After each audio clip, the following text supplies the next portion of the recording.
Bonjour à tous, bienvenue sur Mon Chalon TV et Radio Éducation. Nous sommes ensemble en direct sur YouTube, Periscope, sur Skype où nous avons un beau plateau d'auditeurs et d'intervenants.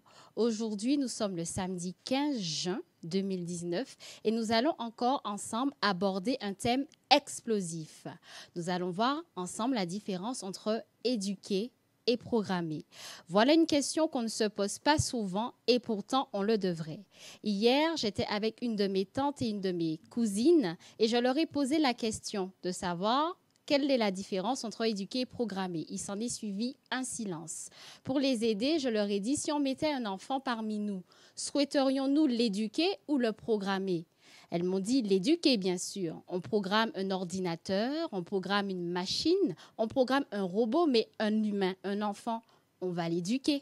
Alors c'est là que je leur demande, mais dites-moi, pourquoi l'école de l'éducation nationale propose des programmes scolaires alors? Et c'est là que ma tante me dit, mais pour fabriquer des robots. C'est pour ça qu'ils courent toute la journée.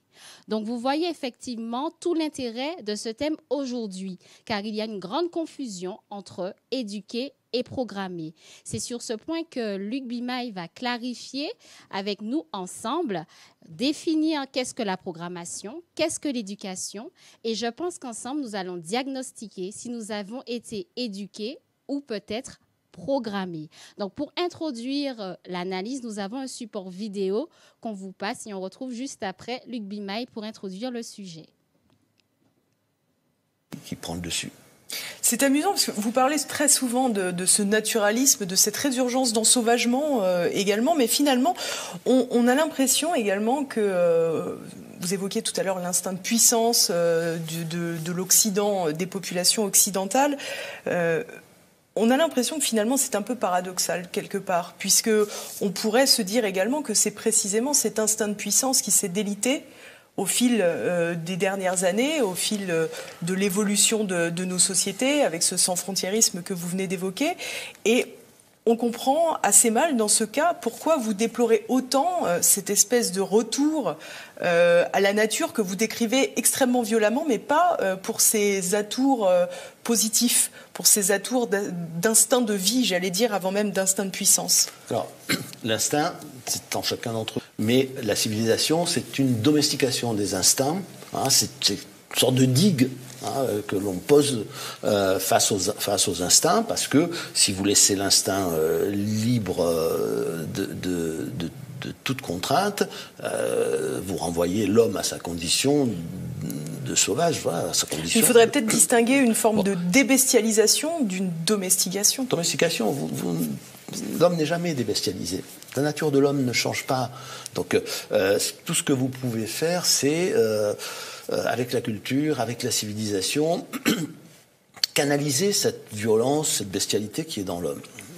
Et que la grande erreur récurrente dans l'histoire, c'est de s'imaginer que la nature de l'homme change et que, au fond, la bête ne ressortira plus jamais, la violence ne s'exprimera plus jamais.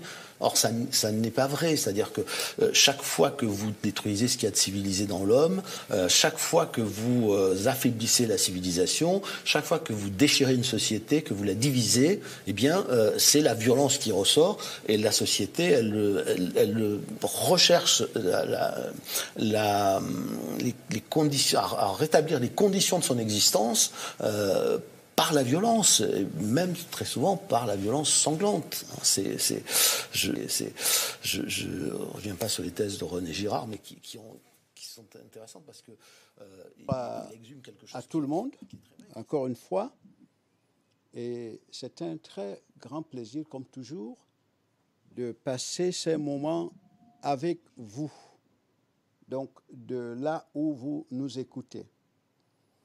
Je reviens sur la vidéo que nous venons d'écouter.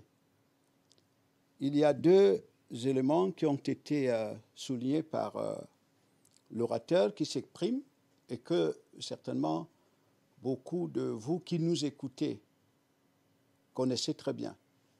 C'est-à-dire cet orateur, il est très très bien connu, c'est un homme public, un homme politique de taille, je dirais, universelle. Et il a parlé de la civilisation et l'instinct. Donc, la nécessité de domestiquer l'instinct par la civilisation. Et plus loin dans la vidéo, il parle des outils que la société utilise pour domestiquer ce qu'il appelle instinct. Donc, à savoir la morale, la culture, la religion.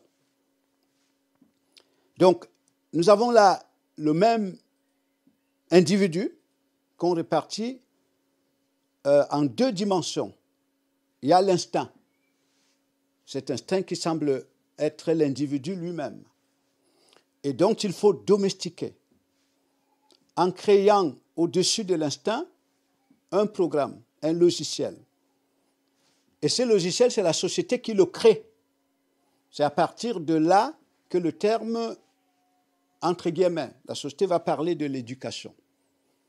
Ou, tel que nous le verrons tout à l'heure, la société va parler de la programmation ou même à la limite de la domestication. Donc notre sujet est de rétablir, de ressortir la différence entre ce que c'est que éduquer, qui pour moi est proche d'initier, initier quelqu'un, et puis ce qu'est la programmation. Programmation et domestication, c'est pratiquement la même chose. Programmer et domestiquer, c'est la même chose.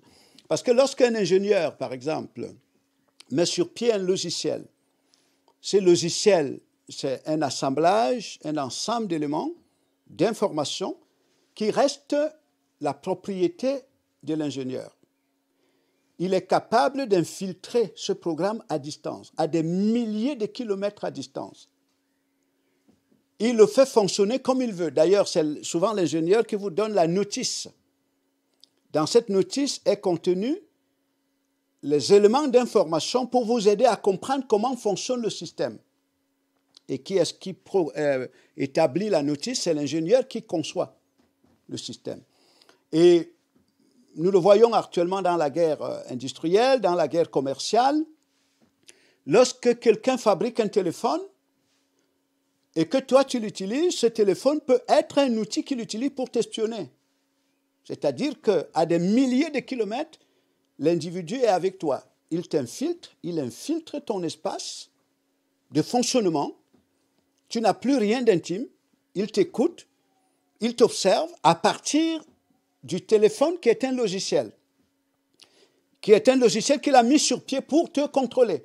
Et au travers même de ce téléphone, on peut déterminer ton fonctionnement par des ondes qui sont émises au travers du téléphone.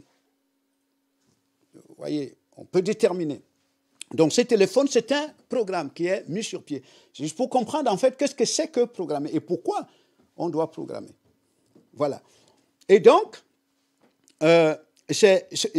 vous prenez un animal, par exemple, parce qu'on a parlé de la domestication des animaux, et par ailleurs, on a présenté l'exercice de domestication des humains comme étant l'éducation, comme étant une éducation, parce que le mot est rébarbatif, le mot est très violent. Si on dit qu'on programme ou alors on domestique les êtres humains, ça pourrait créer une révolte sociale. Donc, il faut utiliser des termes très subtils qui vont créer le consentement du futur domestiqué, de celui qu'on va domestiquer. Il faut utiliser un langage de communication qui crée le consentement, donc de telle manière que c'est lui-même qui supplie pour être domestiqué. C'est lui-même qui paye pour que ses enfants soient domestiqués. Entre guillemets, ce qu'il appelle ses enfants, c'est lui-même qui paye. Il a même peur que si ses enfants ne sont pas domestiqués, ils n'auront pas d'avenir. Vous voyez, parce qu'on ne lui a pas présenté ça comme un mécanisme de domestication, mais comme un mécanisme d'éducation, un mécanisme qui viserait à élever à la connaissance. Nous verrons tout à l'heure, c'est quoi réellement la vraie démarche initiatique ou la vraie démarche qui élève à la connaissance. Parce que je le disais ici tout à l'heure avant l'émission, que dans le terme connaissance, il y a dans le terme connaissance si vous vous répartissez ces termes-là en 2 mots, il y a le con et il y a l'être. Donc, connaissance, c'est être. Connaître, c'est être. L'être comme Dieu, comme la science, comme le principe de tout, l'intelligence. Voyez, donc nous verrons tout à l'heure, parce que l'initiation, toute cette dimension-là. Et même ceux qui ont conçu les programmes de domestication, ils savent très bien ce que c'est que la démarche. Ils connaissent la différence entre la démarche de domestiquer et la démarche d'initier quelqu'un. Donc, pour vous donner une image de la domestication ou alors de la programmation, nous n'irons pas très loin pour parler des ordinateurs, ainsi de suite. Le reste. Tout le monde sait que des ordinateurs, c'est le programme domestiqué.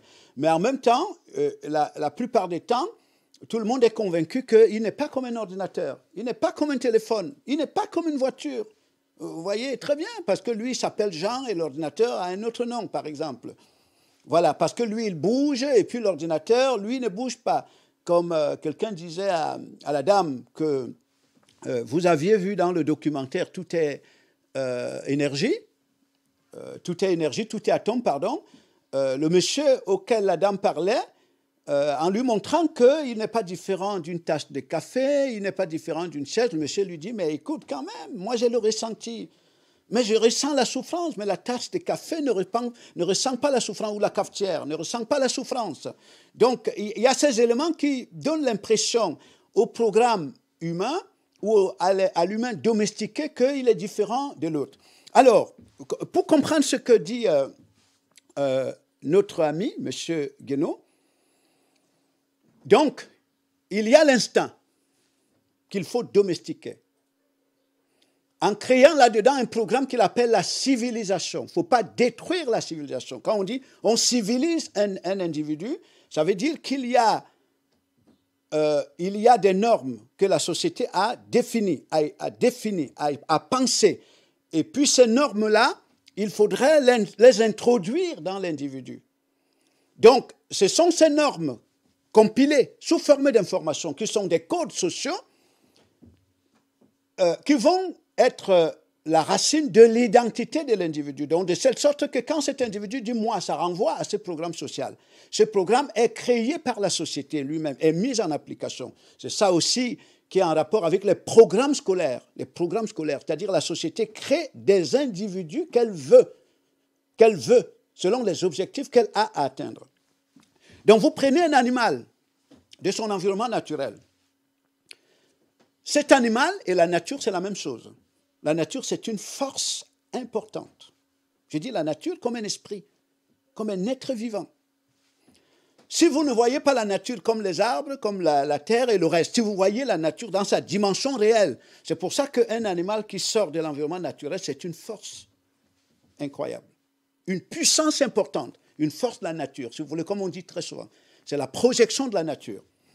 Maintenant, vous sortez cet environnement, cet animal de son environnement naturel. Et généralement, quand il est dans l'environnement naturel, il développe des facultés très avancées sur le plan intuitif pour communiquer avec la nature. Voilà. Donc, l'animal est soumis à un cycle d'initiation qui lui permet de communiquer avec la nature. C'est-à-dire les animaux ne communiquent pas simplement avec eux, mais ils communiquent avec la nature. De telle sorte que certains animaux, quand un événement doit survenir dans leur environnement, ils le ressentent une semaine avant. Ils déménagent. Certains animaux. Ils le ressentent une semaine avant. Peut-être que c'est un séisme qui va être produit. Peut-être que c'est un tsunami qui va être produit. Parce que ces éléments-là qui font partie, qui sont des formes, qui représentent des formes de la nature et qui ont été initiés par la nature pour communiquer avec la nature, ont une sensibilité très avancée. Très avancée. Voilà. Donc, maintenant, vous le sortez de cet environnement-là. Vous le ramenez dans votre environnement humain. Vous voulez en faire un outil. Vous allez l'utiliser à l'état naturel? Non. Si vous l'utilisez à l'état naturel, parce qu'il est l'opposé de ce que vous êtes, il est l'opposé de votre environnement. Écoutez bien, il est l'opposé de votre environnement. Donc, pour pouvoir faire de cet animal votre propriété, une ressource que vous allez utiliser, qu'est-ce qu'il faut faire? Il faut le domestiquer ou alors programmer. Ça veut dire qu'il faut isoler l'ancien programme qui est venu de la nature. Il faut créer là un autre programme. C'est ça le processus de domestication. Donc, au fur et à mesure que vous allez créer là, mais à partir de quels éléments, quels sont les outils que vous utilisez pour créer là un nouveau programme? N'est-ce pas? Ce sont les codes relevant de l'environnement où vous êtes. Les codes sociaux, on dit en d'autres termes, on sociabilise un animal. Quand on dit un animal domestique, ça veut dire que c'est un animal qui va fonctionner selon les codes de l'environnement où il a été amené. Et il faut les lui inculquer. Donc, en inculquant ces codes relevant de l'environnement, dont vous êtes l'une des personnifications, vous créez là un nouveau logiciel qui communique avec lequel vous communiquez. Vous voyez? Mais quand vous programmez un animal ou vous domestiquez un animal, c'est pour son bien? C'est pour l'intérêt de l'animal? C'est pour votre intérêt. Et, à terme, vous allez isoler l'être intuitif qui venait de la forêt. Vous avez là un programme social. Voilà. Donc, prenez la première dimension de l'animal, l'être intuitif. C'était vraiment comme un être intelligent, même si ça n'a rien à voir avec l'intelligence. Donc, mais puisque vous l'avez isolé, vous l'avez domestiqué, vous l'avez confiné, vous avez créé là un programme social que vous appelez, on peut dire, vous avez civilisé l'animal. Vous avez créé là le même programme relevant des codes sociaux dont l'animal fait partie de la civilisation. Voilà. Il fait partie de la civilisation. C'est pour ça qu'on peut voir des chiens policiers, on peut voir des chats qui font des courses, on peut voir des chats qui s'angoissent, c'est-à-dire c'est ce programme social qui s'angoisse. C'est ce programme-là. On peut voir des chiens qui ont le chagrin d'amour, ils ont besoin qu'on les aime, mais ce n'est pas le chien que vous avez sorti de l'environnement naturel. C'est le programme social que vous avez créé dedans. Parce que ce programme social a pour vocation de communiquer avec sa matrice, c'est-à-dire là où il est issu, à l'extérieur.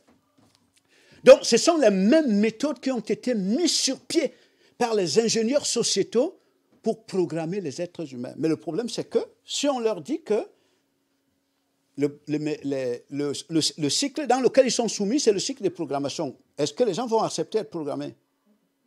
Non, parce que ça résonne mal, ça résonne violent. Alors, les gens diront, mais ils ne nous respectent pas. Mais pourquoi ils nous prennent pour des animaux? Vous voyez? Mais pourquoi on vous prend pour des animaux? Donc, c'est pour ça que notre ami M. Guénaud dit que l'être humain, pour pouvoir le contrôler, il faut domestiquer l'instinct. Il faut domestiquer. Mais d'où vient cet instinct? Ce qu'on appelle là l'instinct. Il dit, on ne peut pas débestialiser l'homme. Il dit, c'est impossible. Il ne peut pas changer. Le seul remède, la seule sécurité, c'est de faire quoi? C'est de domestiquer cette énergie. C'est-à-dire créer là un programme, un logiciel, faire créer là un logiciel à partir des codes sociaux, à partir des informations qui sont tirées par la société, et à partir de ce moment-là, ce logiciel-là est sous la gouvernance, sous le contrôle de sa matrice. Et sa matrice, c'est l'ordre social. C'est l'ordre social. Sa matrice, c'est l'ordre social. Parce que vous verrez que ce logiciel, tous les éléments d'information à partir desquels il est construit, viennent d'où? Viennent du ciel? Non. Viennent de l'ordre social. Viennent de l'environnement social. L'environnement social, c'est cette dimension structurelle, institutionnelle de la société. Parce qu'il va falloir qu'il communique avec sa matrice, qu'il communique avec sa source. Il faut que sa source le mette en mouvement, parce que la source doit réaliser des objectifs. Mais pour pouvoir se servir de ces logiciels comme un outil qu'il envoie, un commissionnaire, il faut que le logiciel écoute son langage. Et il faut le créer. Voilà. Donc pendant ce temps, la racine réelle de l'individu est comment? Est isolée. Elle est confinée. Parce que M. Guénon dit quelque chose de très intéressant. Il dit, si vous détruisez la civilisation, c'est-à-dire si vous détruisez le programme qui a été créé par la société, cet individu peut devenir incontrôlable et dangereux. Parce qu'il risque de rétablir les conditions de sa liberté. Mais où? Mais il peut s'élever. Et c'est pour cette raison que, je crois que c'est Napoléon qui l'avait dit, il dit qu'il avait remporté des guerres.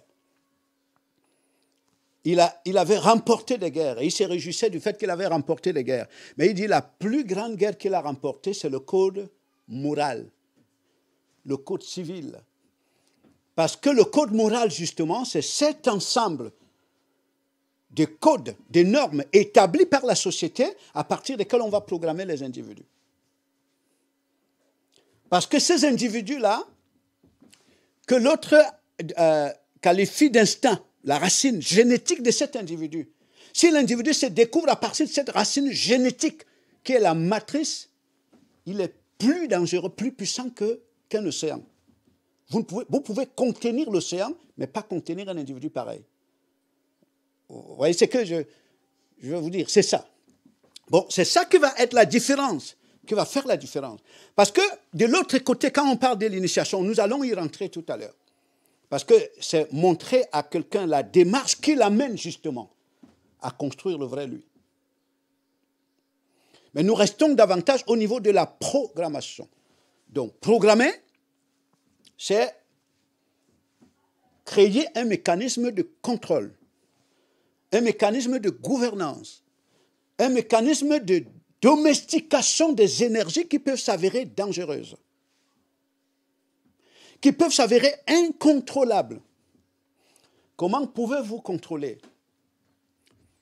une énergie aussi puissante que des milliards d'individus si vous ne créez pas dedans des logiciels de contrôle? Vous voyez bien. Si vous n'arrivez pas à créer dedans des logiciels de contrôle que vous contrôlez à distance, je dis bien à distance, pas des ondes électromagnétiques. Parce que quand vous observez très bien des individus qui représentent des logiciels programmés, des logiciels mis sur pied par la société, vous allez voir que ces individus-là, ils accomplissent les mêmes gestes quotidiennement. Je dis bien, vous avez ce type de logiciels en France, vous en avez en Afrique, vous en avez aux États-Unis, vous en avez en Chine, sans une concertation quotidienne. Les gens accomplissent les mêmes gestes. Mais ça veut dire que c'est eux-mêmes qui fonctionnent? Non. Ils sont connectés à une centrale. Cette centrale émet les ondes et ils ressentent ces ondes-là sous forme d'informations. Désir, envie, projet, ils accomplissent les mêmes gestes. C'est ça la bonne gouvernance. La bonne gouvernance. Voilà, c'est-à-dire qu'il faut utiliser des corps subtils, des méthodes subtiles qui permettent d'infiltrer les logiciels sans qu'ils sachent qu'ils ne fonctionnent pas par eux-mêmes. Les ordinateurs que vous avez, les ordinateurs que chacun utilise ou des téléphones, je dis bien, les ingénieurs ont gardé la possibilité, la capacité d'infiltrer ces logiciels à distance. Ces algorithmes à distance, c'est-à-dire qu'ils peuvent les éteindre à distance. Tout type d'algorithme peut être éteint à distance. S'il est éteint à distance, ça veut dire qu'il est influencé à distance. Et c'est de cette manière-là, dans tous les cas, si vous n'arrivez pas les milliards d'individus, si ce n'est pas sous cette forme-là qu'ils sont, vous ne pouvez pas les contrôler. Ce n'est pas possible. Vous ne pouvez pas les contrôler. Voilà. Maintenant, il faut utiliser des termes de communication pour leur vendre ce qui est contre eux comme si c'était pour eux. C'est ça la communication aussi. C'est-à-dire, la communication, c'est être capable d'amener un individu, créer dans un individu le consentement à accomplir une fonction qui est contre lui comme si c'était pour lui. comme si c'était à son avantage. C'est ça la capacité de communication. En réalité, pour les plus grands communicateurs, dans le monde, sont des initiés. Donc, pour pouvoir amener quelqu'un à jouer un rôle qui est contre lui, comme si c'était pour lui, il faut que vous soyez d'un niveau très avancé, que vous le connaissez. Et il faut savoir vendre l'esclavage comme si c'était la liberté. Vous voyez ça là. C'est-à-dire, vous allez être capable de vendre l'esclavage, la servitude, comme si c'était la liberté.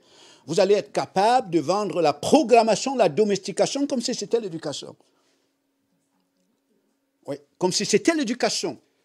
Parce que pour pouvoir déceler la communication de quelqu'un, il faut écouter, il faut connaître l'intention qui est derrière, le but qu'il a à atteindre à travers tout ce qu'il vous propose. C'est à partir de ce moment-là que vous pouvez comprendre. Mais il ne faut pas que vous soyez un programme, il faut que vous soyez l'intelligence pour arriver à ce niveau-là. Donc c'est pour cette raison que la société aussi se méfie des intelligences, parce qu'il faut les programmes. Parce que les programmes ne discernent pas l'intention. Les programmes n'écoutent que les mots. Les programmes n'écoutent que ce qu'on appelle la post-vérité, le ressenti, l'instinct. Les programmes n'écoutent que le plaisir, le désir. Elles n'écoutent que ça. Et dans la communication, c'est ce que le communicateur utilise. Voilà. Pour pouvoir l'entraîner dans une voie. Alors, nous sommes arrivés à un niveau aujourd'hui où c'est tout le monde qui supplie d'être programmé. Tout le monde qui supplie que ses enfants soient programmés. Domestiqués. C'est tout le monde. On a peur que nos enfants ne soient pas programmés. Domestiqués. Ben, pourquoi? Parce que nous sommes convaincus que ce n'est pas la domestication, que c'est l'éducation, n'est-ce pas? Voilà, parce que ça a été vendu comme l'éducation. Alors, quand vous trouvez quelqu'un qui n'a pas l'argent d'envoyer ses enfants à l'école, il est en peine, il est soucieux, il est angoissé. C'est comme si c'est le ciel qui s'écroule sur sa tête. Lorsque l'enfant a le bac, lorsque l'enfant a la licence, lorsque l'enfant a le doctorat, lorsque l'enfant, encore, il a des agrégats, mais on dit, mon enfant, pourtant, c'est de la programmation, c'est de la domestication. C'est de la domestication. Ça a été vendu comme ça. Voilà, donc, on programme, l'ingénieur programme pour son objectif, pour atteindre son objectif, pas pour atteindre l'objectif du logiciel programmé. Le logiciel, c'est un outil qui est créé par l'ingénieur pour atteindre l'objectif de l'ingénieur, pas pour atteindre l'objectif du logiciel. Mais moi, je vous pose la question. Vous qui nous écoutez à distance, est-ce qu'un logiciel a une identité? Un logiciel, est-ce qu'il a une identité? Non. C'est quelqu'un qui a une identité. Ben, il définit ses propres objectifs. Vous voyez ce que je veux dire? C'est quelqu'un d'autonome. Parce que l'identité renvoie aux objectifs. L'identité renvoie à une vision que vous avez de vous, qui est propre à vous. L'identité. L'identité, c'est une base. Une base. Il n'y a pas d'identité sans intelligence. Là où il y a de l'identité, il y a l'intelligence. Parce que l'identité, c'est aussi l'être. Est-ce qu'un chat que vous avez à la maison, que vous avez domestiqué, il a une identité? Le chat. L'ordinateur que vous utilisez a une identité? Non, puisque c'est vous qui êtes supposé être l'identité qui se sert de cet outil. C'est vous. Si l'ordinateur arrive à acquérir une identité, il va rentrer dans un conflit d'intérêts avec vous. Il ne pourra plus exécuter vos ordres. Donc, vous avez tout intérêt à garder l'ordinateur au stade de l'algorithme simple, sans identité. Comme ça, vous vous en servez pour atteindre vos objectifs. Vous voyez? Donc, un programme n'a pas d'identité. Un programme. Un logiciel programmé n'a pas d'identité. C'est d'ailleurs pour cette raison que même les mots que le programme répète, ce n'est pas lui qui en définit le sens. Ce n'est pas lui qui en définit le contenu. Il n'en a même pas l'intelligence des termes. Qui a l'intelligence des termes? C'est celui qui a introduit ces mots dans le programme, dans l'algorithme.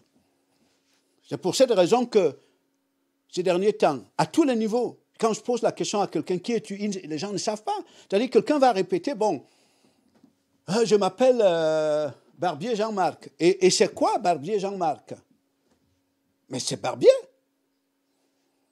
Et qui t'a dit que tu t'appelles Barbier? Mais c'est mon papa et ma maman. Voilà. Donc, on n'en sait pas plus. Et qu'il a dit à ton papa et à ta maman, ben, il va dire, mais écoute, ben, tu vois. Voilà. Donc, même les formules que la société va mettre sur pied, j'ai dit l'ingénieur, formules mathématiques, formules chimiques, formules ceci, les formules linguistiques et tout le reste, toi, tu as un programme. Tu les répètes, mais tu n'y comprends rien. Voilà. Si tu comprenais quelque chose dedans, tu ne serais pas un programme. Tu ne serais pas un programme. Vous voyez? Tu ne serais pas un programme. Il y a des programmes. Il y a des programmes. J'en ai vu l'autre fois. Un traducteur automatique. On dit qu'il est capable de traduire 86 langues. Un traducteur automatique. Un petit appareil comme ça à la main. Capable de traduire 86 langues. Et puis il y a des langues, je disais, ben, il pourrait traduire la langue de ma mère, mais on dit, ce n'est pas introduit dedans. Il ne peut pas traduire la langue de ta mère parce que ce n'est pas l'ingénieur qui ne connaît pas la langue de ta mère, ne l'a pas mise dedans. Vous voyez? Voilà. Donc, ce n'est pas parce que le logiciel, ce programme-là, il répète l'anglais, l'allemand, il répète le chinois, il répète, mais il n'en a pas le sens. C'est un programme. C'est un logiciel. Et pour même qu'il répète l'anglais, il faut qu'on introduise ça dedans. Pour qu'il répète l'allemand, il faut qu'on introduise les éléments de l'allemand dedans, n'est-ce pas? J'ai dit l'allemand au niveau sémantique, pas au niveau même de l'intelligence, du sens. Parce que le sens, c'est l'être qui détient ce sens. L'être, la connaissance, la science. Mais c'est pas, ça ne se tire pas de l'horizontale. Ça ne se tire pas. Donc, alors, M. Guénaud dit qu'il ne faut pas détruire la civilisation. Et quand on parle de la civilisation, c'est le programme. Je dis bien, c'est le programme qui est introduit dedans. C'est le programme. Parce que, rappelez-vous, lorsque à l'époque coloniale, lorsque des gens qui se situaient à des dimensions de conscience avancées allaient vers ceux qui étaient à des dimensions de conscience moins avancées, ils appelaient ceux qui étaient à des dimensions de conscience moins avancées, ils les appelaient comment? Les primitifs. Il fallait les civiliser. Voilà. Et civiliser comment? Ça veut dire qu'il fallait introduire dedans les éléments d'information qui étaient déterminés par eux-mêmes et puis qui permettaient de sociabiliser ces individus, de pouvoir les utiliser, pouvoir communiquer avec eux. Donc, ça veut dire qu'il fallait les programmer. Parce que la plupart de ces gens qu'on disait à l'état primitif, c'est des gens qui avaient une dimension intuitive avec la nature qui était avancée. Je ne dis pas avec Dieu, hein. J'ai dit avec la nature. La plupart. Mais comment on les a isolés? Mais quand on a créé les programmes dedans, on les a isolés de la nature, la possibilité de communiquer avec la nature. On les a isolés. Et puis le programme, l'ingénieur le contrôle. Ben, il crée dedans l'angoisse de manger. Il crée dedans l'angoisse de construire une maison. Il crée dedans l'angoisse d'avoir un avion. Il crée dedans l'angoisse de se faire une provision financière. Il crée dedans, c'est l'ingénieur. C'est lui qui contrôle ça à distance. Il crée dedans les médisances qui ne découlent que de la rivalité, qui ne découlent que de la convoitise. Est-ce que ça vient de vous? Non. Ça vient de l'ingénieur qui contrôle. Parce que c'est tous ces éléments dont nous parlons là, la rivalité, la médisance, la jalousie, c'est très bon pour l'économie. Vous voyez, c'est très très bon pour l'économie. Parce qu'en réalité, si vous enlevez ces facteurs-là, rivalité, jalousie, l'économie ne tourne plus. Parce que vous verrez, quand quelqu'un court quotidiennement, mais c'est pour être par rapport à l'autre. Voilà, c'est-à-dire que c'est pour pouvoir répondre aux codes de réussite établis par la société, parce que c'est par ces codes-là qu'il est vu par l'autre. Qu'il est vu par l'autre. Et le programme marche bien. Donc, pour dire que si vous voulez détruire ce programme, il faut entraîner les individus vers leurs racines génétiques réelles. Mais vous allez détruire la civilisation. Donc, maintenant, nous parlons. Deuxième niveau, nous avons parlé là de ce que c'est que la programmation, qui a été présentée comme l'éducation. Je vais à l'école primaire. C'est le premier niveau du laboratoire de programmation. Je vais au collège, c'est le deuxième niveau. de laboratoire de programmation. Je vais à l'université, c'est toujours la programmation. Vous voyez ce que je veux dire? Alors, j'ai terminé mon cycle à l'université, je vais faire un doctorat, c'est toujours la programmation. Voilà, c'est-à-dire c'est le niveau de programmation qui augmente, le niveau de programmation qui augmente. Ce n'est pas la voie de l'intelligence, non. Et certainement, si on a quelques minutes, nous verrons tout à l'heure. D'abord, parce que c'est important de rentrer même dans les sens, dans la personnalité des mots. Qu'est-ce qu'on entend par intelligence? Qu'est-ce qu'on entend par connaître? Connaître qui est l'être. L'être, c'est être. Être, pas comme un chat, pas comme un chien, pas comme la maison. Être, comme le principe qui met tout en mouvement. Le principe comme l'intelligence. C'est ça, être. Vous voyez? C'est ça, être. C'est pas comme quelqu'un dit, je pense et donc je suis, je mange et donc je suis, j'achète et donc je suis. C'est pas ça, être. Ce n'est pas ça, être. Être, c'est l'intelligence. L'être, c'est l'intelligence. Et tout ce que la société redoute, c'est que les individus soient entraînés dans une voie parallèle à celle de la domestication. C'est tout ce que la société redoute, justement. Alors, maintenant, nous avons dit l'instinct. Nous avons vu au niveau de l'animal que l'animal, c'est la nature. C'est pour ça que l'animal, nature, c'est presque la même chose. Quand l'animal sort de la nature, il est la nature. La nature comme une force de la nature. Comme une force de la nature. La mer, l'océan, c'est la nature. C'est une bête, la mer. Et c'est la nature qui s'exprime. À travers la mer, l'océan. C'est la nature. Les arbres, ce sont des bêtes. C'est la nature. C'est pour ça que les arbres à l'état naturel, qui sont éduqués par la nature, qui sont la nature, ils possèdent les arbres. Ils possèdent des vertus vers lesquelles les gens vont chercher la guérison. Oui. Est-ce que l'arbre vient chercher la guérison? L'arbre naturel, guérison chez un être programmé? Non. Bon, maintenant, il y a des arbres aussi qui sont programmés. On parle des arbres greffés, des arbres génétiquement modifiés. Un arbre génétiquement modifié, une plante, est-ce qu'elle a les mêmes vertus qu'une plante naturelle? Est-ce qu'elle a les mêmes vertus? Non. Donc vous verrez, c'est pour ça que les arbres à l'état naturel, ils te communiquent les vertus de la nature. Ils te communiquent les vertus de la nature. C'est-à-dire sont des éléments, des facultés très avancées capables d'étouffer des énergies de dysfonctionnement, ce qu'on appelle guérison. Mais ces arbres-là, qui les éduquent? C'est les universités qui les éduquent? Ce sont des collèges? Mais pourtant, là, on va chercher l'intelligence chez eux, la guérison. Oui, on va chercher la guérison chez eux. Mais d'ailleurs, vous verrez, les arbres qui sont sortis de l'environnement naturel, qui sont éduqués par des universitaires, ils deviennent, comment dirais-je, ils deviennent comme des universitaires eux-mêmes. C'est-à-dire, ils n'ont plus la même puissance. Les plantes, ils n'ont plus la même force. Ils n'ont plus les mêmes vertus. Parce qu'ils ont été déconnectés de leur source, de la matrice, de la nature. Ils ont été déconnectés. Ils n'ont plus la même force. Ils n'ont plus la même substance. Ils ne te donnent plus la même substance. Donc, ce qui veut dire donc que prenez un enfant que vous avez. Même si on sait bien qu'une génétique modifiée reproduit, une génétique modifiée se reproduit. Vous voyez très bien, c'est-à-dire une génétique modifiée, un ADN qui est modifié, il reproduit un ADN modifié, génétiquement.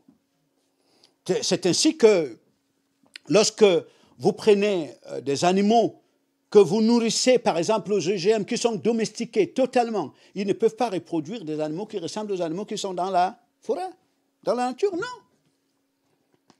Voilà. Donc, normalement, chacun, selon les lois de la nature établies, chacun doit être éduqué par sa source génétique.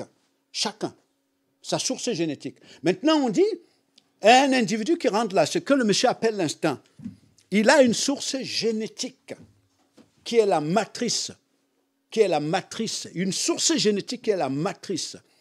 Appelez cette matrice comme vous voulez. Certains l'ont appelé le grand E.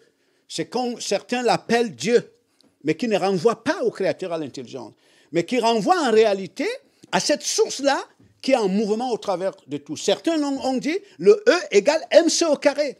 C'est-à-dire ce que vous observez comme le MC au carré, c'est la projection du E. On suppose que le MC au carré est éduqué par le E, pas par un autre MC au carré, vous voyez, mais par le E, pour qu'il soit le MC au carré en mouvement. Et c'est MC au carré, donc c'est là où vous comprenez qu'est-ce qu'on appelle dans le monde des initiés. Les initiés se considèrent pas comme des êtres programmés par les codes sociaux économiques. Et dernièrement, nous suivions un reportage justement où une dame scientifique présentait les populations comme un groupe socio-économique. Un groupe socio-économique. Ça veut dire que ce sont des gens programmés et que la société utilise, l'État utilise pour faire tourner l'économie. Un groupe socio-économique. Donc en fait, ce sont des consommateurs. Ils sont au centre du fonctionnement de l'action sociale. Au centre. Parce que l'action sociale, la société se nourrit d'eux pour se construire elle-même. S'ils ne sont pas là, il n'y a pas d'action sociale. Vous voyez ce que je veux dire? Donc quand on dit ils sont au centre de l'action sociale, ça ne veut pas dire que la société existe pour eux. Ça veut dire que c'est eux qui existent. C'est eux qui ont été programmés pour que la société s'en serve pour être. C'est ce que ça veut dire. C'est comme, par exemple, on va dire, tu as un animal à la maison, ben tu dis, cet animal est au centre du fonctionnement de ma maison. Mais ce n'est pas toi qui es là pour l'animal, c'est l'animal qui est là pour toi. Tu l'as programmé pour servir tes intentions, pour servir tes objectifs, pour servir tes intérêts. Oui, pour servir tes intérêts. Voilà. Donc, cet individu qu'on appelle là, donc qui est au-delà du programme. Parce que lorsque l'enfant naît là, il naît. Bon, il ne vient pas des parents. Derrière, c'est une particule énergétique. Et cette particule énergétique, elle a une source génétique qui vient de très loin, qui vient de la matrice. Bon, et tout ce dont elle a besoin, c'est que tu lui montres le chemin de sa mère. N'est-ce pas? Que tu lui montres le chemin de sa mère. Et c'est ceux qui lisent les écrits, c'est quand on vous présente le personnage qu'on appelle le Christ, c'est quelqu'un qui a une conscience, il est la conscience vivante de sa source génétique. Et il va être construit à partir de cette source génétique. C'est pour ça que les gens se posent la question, mais d'où lui vient cette grande intelligence, lui qui n'a pas fait nos universités? Mais d'où lui vient cette grande intelligence? Nous avons dit l'intelligence, c'est être, c'est l'être, c'est Dieu. L'intelligence, c'est Dieu, c'est l'être, la science. L'intelligence, ce n'est pas ce que tu répètes. Parce que ce que tu répètes, qui est totalement l'opposé du programme que tu es, ce n'est pas toi. Vous voyez ce que je veux dire? Voilà. Parce que les informations que l'ordinateur vous donne, est-ce que c'est l'identité de l'ordinateur? Non. C'est le programmeur qui a introduit ces informations dedans. Et puis, toi, tu vas communiquer avec l'ordinateur sur la base de ces informations, mais dans le fond, avec le programmeur. Pas avec l'ordinateur. Parce que l'ordinateur, ce n'est pas une conscience, ce n'est pas une intelligence, c'est un programme.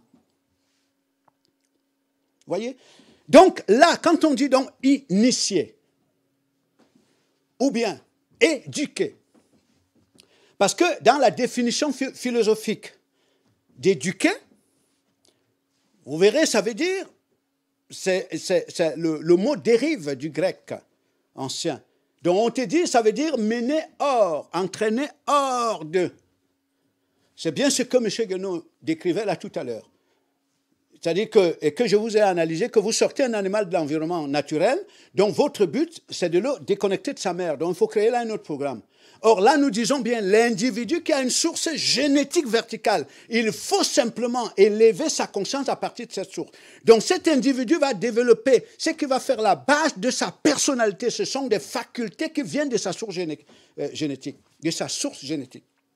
Donc qu'est-ce qu'il développe? C'est l'intuition. C'est l'intuition. Ça veut dire qu'il reçoit directement l'information qui construit son être, qui construit sa personnalité venant de la source. Et comme c'est cette source qui communique à travers le mouvement de l'environnement, il communique avec la source. Vous voyez, ce sont des êtres. Là, je rentre vraiment dans la dimension réelle de comment on peut construire ce qu'on appelle véritable enfant de Dieu. Véritable enfant de Dieu. Donc, c'est celui-là, il se pense à partir de sa source génétique, pas à partir des codes sociaux. Mais à partir de sa source génétique. Dieu. Donc, quand on dit qu'il grandit, ça veut dire qu'il accumule des facultés de plus venant de la source génétique et la capacité intuitive se renforce.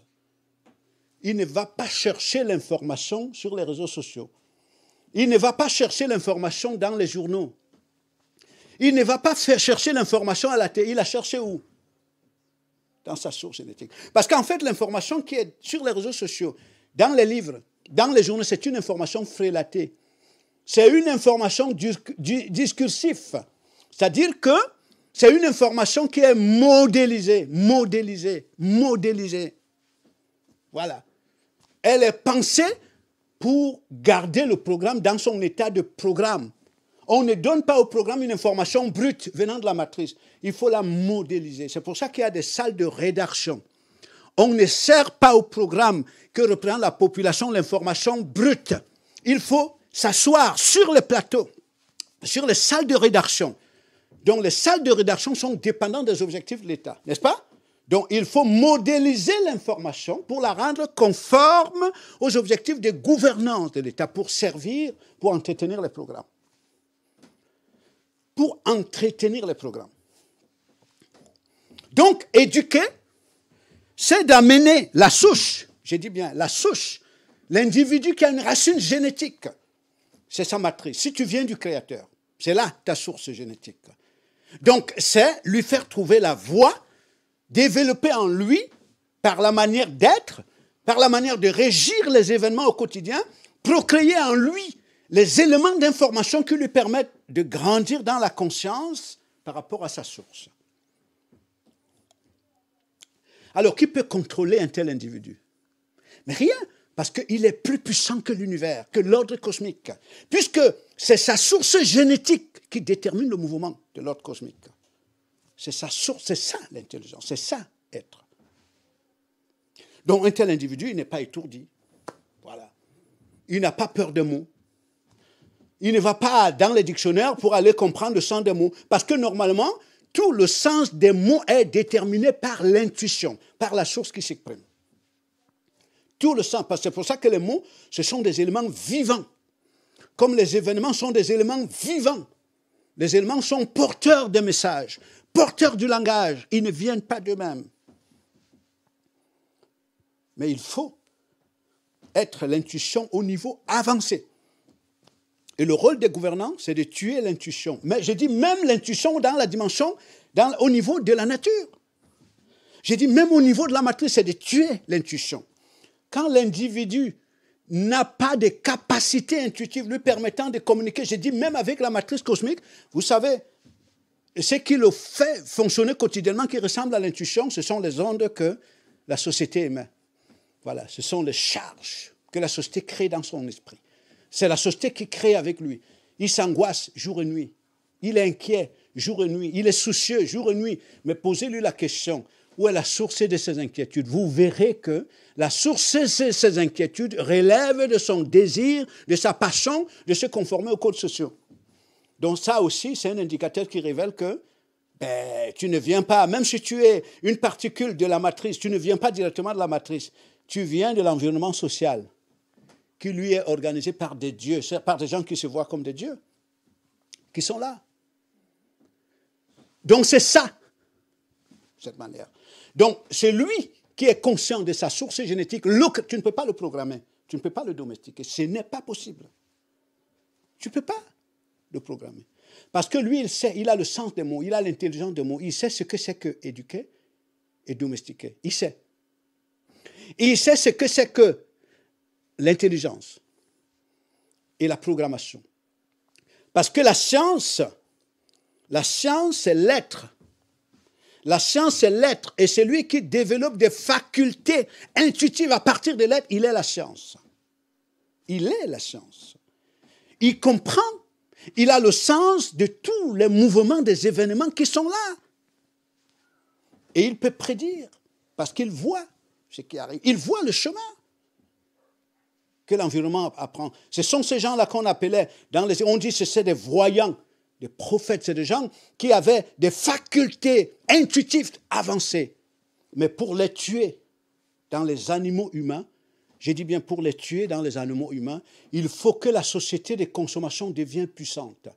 Plus elle est puissante, plus elle émet des ondes qui créent des angoisses pour la consommation. Et ces individus, j'ai dit, ces individus, d'abord, ils ne viennent pas de Dieu. J'ai dit bien. Ils ressemblent, ils représentent, autant pour moi, je vais vers la fin, ils représentent des éléments d'information qui sont tirés de l'environnement sociétal. Et même dans leur souche naturelle, c'est qu'ils sont, comme on les présente comme des particules de la poussière d'étoiles, ils viennent de la matrice cosmique. C'est qu'on appelle en France Marianne. Ils viennent de Marianne, mais le problème c'est qu'on leur empêche d'être éduqués directement par Marianne. Marianne va se faire des intermédiaires. Vous voyez, des intermédiaires. Voilà, on les empêche parce que si tout le monde est éduqué par Marianne, mais tout le monde va être une principauté. Et si tout le monde est principauté, la loi de l'économie de marché n'existera pas. Vous voyez, la loi de l'économie ne marchera pas. Pour que quelqu'un vienne te vendre l'illusion que lui, il se bat pour toi, pour que tu le votes, pour qu'il soit député, il faut bien qu'il soit dans une sphère où toi tu n'existes pas. Alors il va se servir de toi comme un marché pour te vendre une information frélatée et à partir de laquelle tu vas l'amener à un niveau. Vous voyez? Voilà. Alors, pour que quelqu'un te vende ce qu'il est, il faut bien que tu ne sois pas dans sa sphère. Tu ne peux pas venir acheter chez moi ce que tu es. Tu ne peux pas venir acheter chez moi ce que j'ai et que tu es aussi. Tu ne peux pas venir l'acheter. Tu ne peux pas. Donc, je vais laisser la place au second intervenant qui va davantage nous amener sur ce sujet. Merci.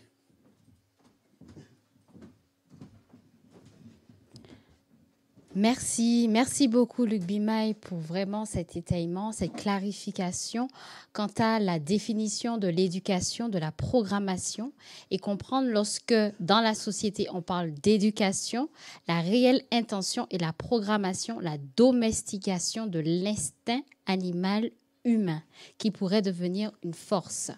Donc on va faire un petit tour au niveau du chat où il y a 2 témoignages intéressants. Un témoignage de Sontox. Effectivement, j'étais en formation professionnelle et le sujet principal, c'était la paye à se faire après la formation. Le formateur préconisait l'intérim pour se faire la main, mais plusieurs s'offusquaient de ne pas avoir accès au crédit pour acheter une maison. Et Mark Wicklis qui dit « Je me rappelle à ma formation informatique, on nous disait que l'ordinateur a plusieurs langues et cette langue est le programme introduit dedans. » Virginie 41 qui rajoute « Un prêtre a été qualifié d'inhumain pour avoir refusé à un chien d'assister à la cérémonie religieuse des funérailles de son maître. Le chien resté dehors pendant la cérémonie était tout triste. » Donc, on voit effectivement que beaucoup d'illustrations viennent effectivement confirmer ce regard. Je ne sais pas s'il y a donc un deuxième intervenant qui voudrait apporter un complément d'analyse. Nous n'avons pas pour le moment de retour à ce niveau. Sinon, en parlant de funérailles, ça me rappelle une expérience vécue hier pour rebondir par rapport à ce que Virginie 41 a fait. Donc, on a été invité à des funérailles. Donc, par rapport au contexte, il fallait aller dans l'église pour assister à la cérémonie. Et cela m'a beaucoup rappelé souvent ce que Luc nous dit, que pour éduquer, ici, programmer, domestiquer, on utilise souvent 2 éléments, les mots et les images. Mais le plus important, ce sont les images. Ce sont en fait les faits. Et en fait, arrivé dans cet environnement qu'on appelle l'Église, j'étais beaucoup plus attentive aux images pour capter l'intention réelle des mots qui étaient énoncés. Lorsqu'on arrive dans cet environnement, on voit qu'il y a ce qu'on appelle un lieu inaccessible à la population, à la masse, que ces individus appellent le lieu très saint, où au fond, on voit effectivement l'égérie représentative de l'intelligence, de la lumière, disait-il, le monsieur qui était censé être l'intermédiaire. Et puis, il y a donc cet intermédiaire qui se place à l'extérieur de ce lieu très saint, au sommet d'une pièce où la population, elle, a accès. Et cet intermédiaire vient donner quoi? La morale. Effectivement, il utilisait l'événement qui était pourtant triste pour certains pour rappeler que si on ne se conforme pas à la morale religieuse et même sociétale, eh bien, on pourrait aller en enfer. Et ça m'a beaucoup, beaucoup édifié de comprendre qu'on pouvait être assisté au même événement, entendre les mêmes mots, mais à travers ces images-là, il y avait vraiment une intention de programmation, de domestication, comme disait M. Yeno, de domestication de la bête par la morale. Et ça m'a beaucoup édifié. Et une deuxième chose aussi, qui me venait en venant sur la route parce que je n'étais pas sur place, on utilise souvent ce qu'on appelle le GPS. Mais le GPS en lui-même peut paraître connaître la route. Pourtant, lorsque je suis arrivée à un certain niveau, il n'y avait plus de connexion. Il m'a dit connexion perdue. Et lorsque j'observe maintenant le logiciel qui est censé connaître la route, il était impossible qu'il m'oriente. Donc, imaginons que moi, je n'avais pas de capacité d'atteindre mon objectif. Dépendant de cet outil, de ce logiciel programmé, je ne serais pas là avec vous. Donc, j'ai compris effectivement que, comme expliquait Luc, le logiciel, il n'a pas d'identité propre. Il est en dehors de l'intelligence. Il reçoit des informations de son ingénieur et il est utilisé pour atteindre les objectifs de l'ingénieur. Il est coupé de la source.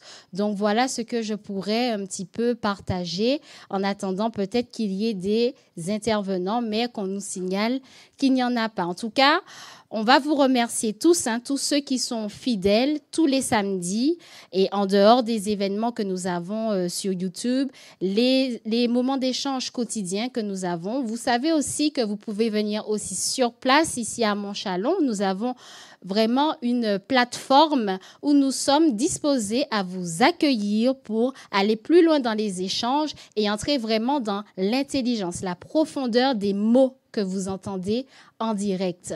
Donc, le temps pour moi de remercier Luc Bimaille pour son intervention très riche et puis ce souhait d'entrer dans la vraie éducation, dans la vraie initiation à partir de l'intelligence. Bonne journée à vous et à bientôt pour de nouvelles émissions. Au revoir.